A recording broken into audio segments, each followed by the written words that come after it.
Bom dia, irmãos. Há uns anos atrás, estava no carro com minha esposa, meu filho e uma mulher bióloga, pouco jovem, e a gente estava conversando sobre um assunto. O assunto era a fornicação. Eu fui falando, e de repente ela, a mulher, perguntou: o que você quer dizer a fornicação? Ou seja, qual é o significado desta palavra? Esta palavra fornicação na Bíblia significa ter sexo fora da aliança matrimonial. Ter sexo que ofende Deus. Ter sexo antes de casar. Eu sei que isso é uma prática muito comum na igreja. Infelizmente, é uma vergonha dizer, mas isso é uma prática muito comum na igreja. Porém, uma prática que é ofensiva a Deus, ofende Deus. Na ótica de Deus, que é nosso Criador, que criou tudo e estabeleceu, por consequência de ser Criador, as regras. E para Ele, intimidade entre duas pessoas só pode acontecer dentro de laço, dentro de aliança matrimonial. Só pode acontecer onde tem compromisso total. Este compromisso total significa que seguimos as regras da sociedade onde moramos para entrar num pacto máximo, o máximo que a sociedade exige. Não pode ser um compromisso parcial. Nos olhos de Deus, na mente de Deus, intimidade entre pessoas só pode acontecer dentro desta aliança total. Qualquer coisa além disso é ofensivo a Ele. Tem muita gente ofendendo Deus, satisfazendo seus desejos carnais, mas no processo ofendendo Deus. Eu sei que existe lá fora a doutrina, o pensamento que não importa. Deus não pode ver nossos pecados, Deus não está de olho, somos cobertos com manto de justiça. Mas, irmãos, vamos ler alguns versículos juntos. Estou lendo de Hebreus 13:4. Tem uma versão que diz que fornicadores e adúlteros Deus julgará. Deus julgará? É possível? Deus vai julgar? Como pode? Já somos perdoados. Deus nem pode ver nossos pecados. Vamos ler de outra versão agora. Que a aliança matrimonial seja considerada preciosa entre todos e que o leito matrimonial seja sem traição, visto que Deus julgará aqueles que fazem sexo fora da aliança matrimonial e aqueles que enganam a seus cônjuges. Como pode Deus julgar? Deus vai julgar? Vamos ler mais um versículo juntos. Aqui estamos lendo do trecho que fala sobre a ceia. 1 Coríntios 11, começando com o versículo 29. Portanto, qualquer que comer o pão ou beber o cálice do Senhor indignamente será culpado do corpo e do sangue do Senhor. Mas deixe que o homem examine a si mesmo, então coma do pão e beba o cálice. Pois qualquer um que come e bebe, mas não discerne o corpo do Senhor, come e bebe de uma maneira irreverente e assim come e bebe juízo sobre si mesmo. Vamos conversar sobre isso um pouco. Uma vez que nascemos de Deus, fazemos parte do corpo de Cristo. E este corpo está cheio de outros membros.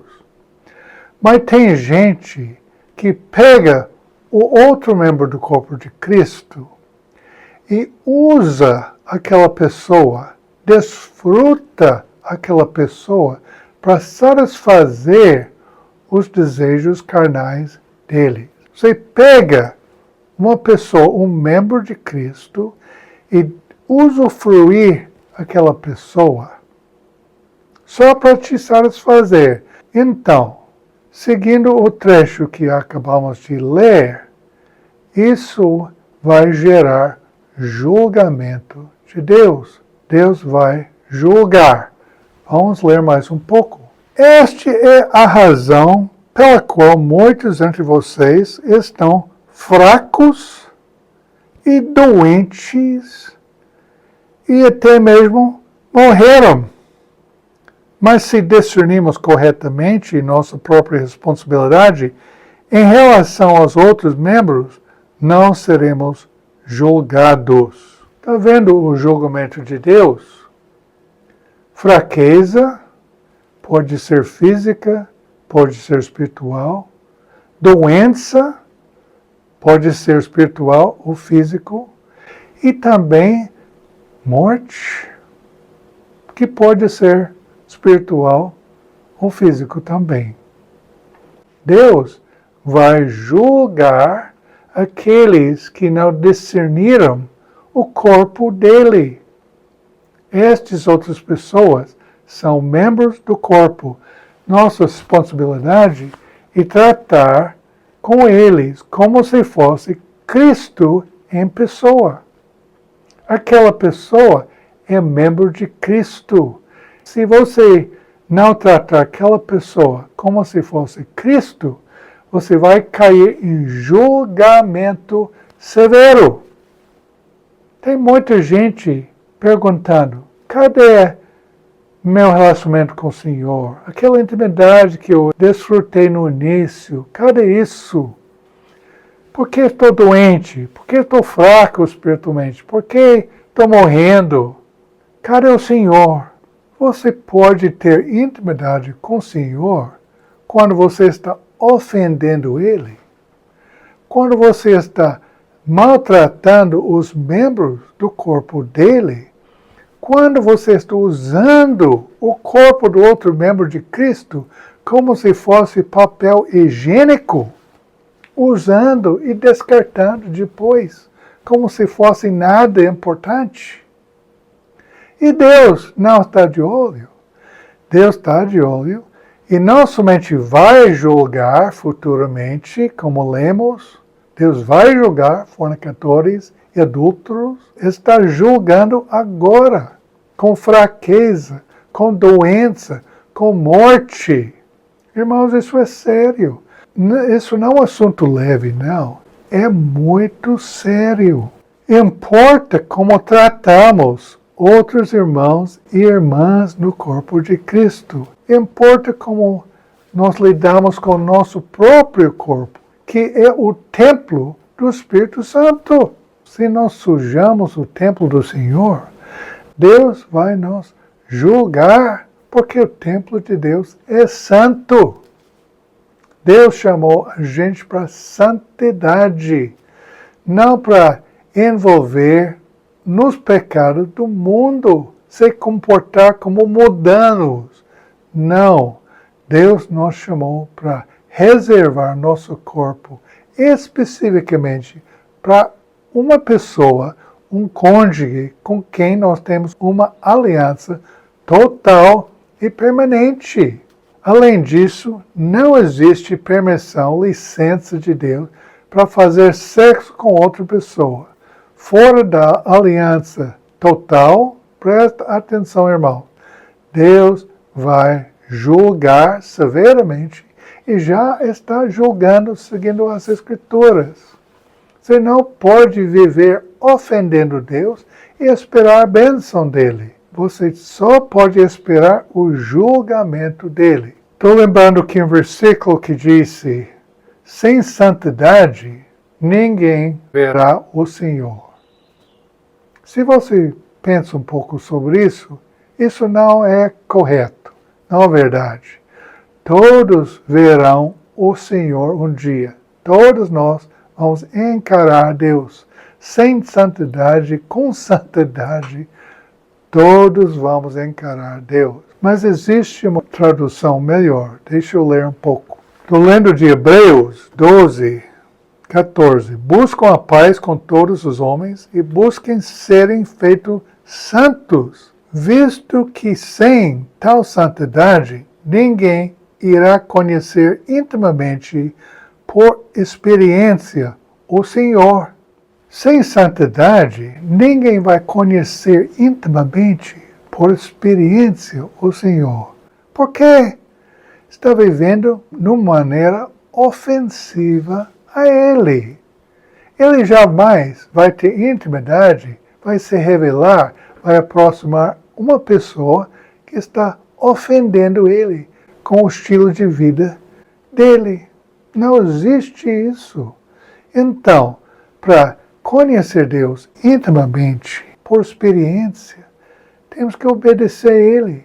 Temos que arrepender de tudo que ofende Ele e deixar Ele limpar nossas vidas, estabelecer a santidade dEle em nossas vidas, para que podemos ter uma comunhão com Ele íntima, satisfatória, uma comunhão que transforma, que muda a nossa vida, que dá paz a gente e tranquilidade, e uma comunhão com Deus que vai atender todas as nossas necessidades. Tem muita gente comendo, bebendo julgamento, não discernindo o corpo de Cristo, abusando dos outros, desfrutando o corpo dos outros para satisfazer os desejos mais carnais. Gente, estou te prevenindo agora, isso vai gerar julgamento no futuro e agora mesmo, se não haja arrependimento pleno e total agora. Irmãos, isso é um assunto muito sério. Você não pode brincar com isso. Você não pode achar que Deus não está de olho. Ele bem sabe todos os seus pensamentos do seu coração. Ele sabe suas desculpas, suas razões para que você está fazendo algo que ofende Ele. Ele não está comprando suas desculpas, não. Ele vai te julgar. Então, agora mesmo, arrepender totalmente e seja restaurado a uma comunhão e uma intimidade com Deus. Irmãos, para preparar para o futuro, aquele dia em que vamos ficar em pé diante dele, temos que ser transformados. Esta transformação depende de uma vida íntima com Deus, uma comunhão, uma intimidade.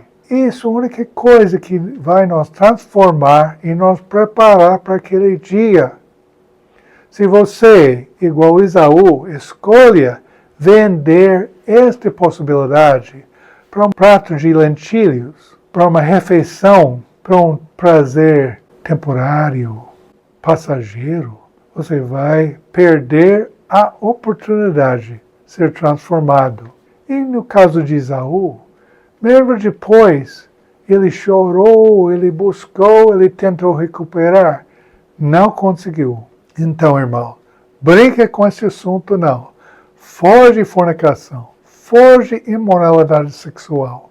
Você, pastor que está em adultério, arrepende agora. Você, jovem que está fornicando, arrepender agora, para que você possa reestabelecer sua comunhão com Deus e deixar Deus te transformar de glória em glória até a imagem dele. Amém.